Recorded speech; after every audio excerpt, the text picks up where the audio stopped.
17 तीन संख्याओं में से पहली संख्या दूसरी से 3 गुनी तथा तीसरी संख्या पहली से 5 गुनी है। यदि तीनों संख्याओं का औसत 57 हो तो सबसे बड़ी तथा सबसे छोटी संख्याओं का अंतर क्या होगा। तो देखिए 3 संख्या है यहाँ पर, तो तीनों संख्या को हमको मानना पड़ेगा जिस तरह से कह रहा है। तो देखिए पहला, दूसरा और तीसरा यहाँ लिख देते हैं। तो देखिए यहाँ कह रहा है पहली संख्या दूसरी से 3 गुनी, तो ये दूसरा है इससे 3 गुना, तो इसको मान लेते हैं कि दूसरा संख्या 1 है, तो इससे 3 गुना कितना हो जाएगा, ये 3 हो जाएगा। तो दूसरा संख्या 1 है तो पहला संख्या 3 हो गया।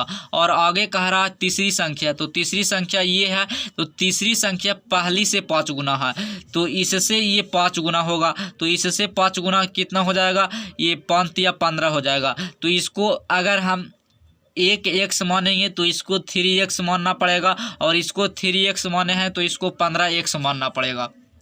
इस तरीका से हो जाएगा।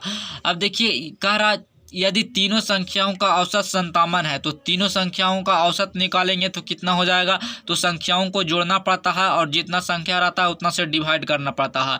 तो 3 और 1 4, 4 और 15 19 हो जाएगा। तो 19x है जो, और बटा 3 हो जाएगा क्योंकि 3 संख्या है। तो ये औसत हमको आ गया, और क्वेश्चन में दिया हुआ है कि 57 औसत है, तो काटता है उसको काट देंगे, तो 19 दूनी 38 29 57, तो 3 आ गया। x का वैल्यू कितना आ जाएगा, तो ये 3 है जो उधर जाएगा तो गुना होगा, तो 3 या 9, तो x का वैल्यू 9 आ गया। यहाँ कह रहा सबसे बड़ी तथा सबसे छोटी संख्याओं का अंतर, तो सबसे बड़ी कौन है, तो 15 है, और सबसे छोटा 1 है, तो दोनों को अंतर करेंगे तो कितना हो जाएगा, 14। तो 14x का वैल्यू हमको पूछ रहा, तो 14x का वैल्यू कितना हो जाएगा, एक x का वैल्यू है जो x का वैल्यू 9 है, तो 14x का, तो 14 और x के जगह पर 9 लिखेंगे, तो 14 गुने 9 हो जाएगा। तो 14 गुने 9 करेंगे तो 14 × 26 से, तो इसका सही आंसर जो ऑप्शन नंबर डी में दिया हुआ है 126 जो इसका सही आंसर हो जाएगा। तो इस तरीका से बना सकते हैं इस क्वेश्चन को, ये सिंपल तरीका है।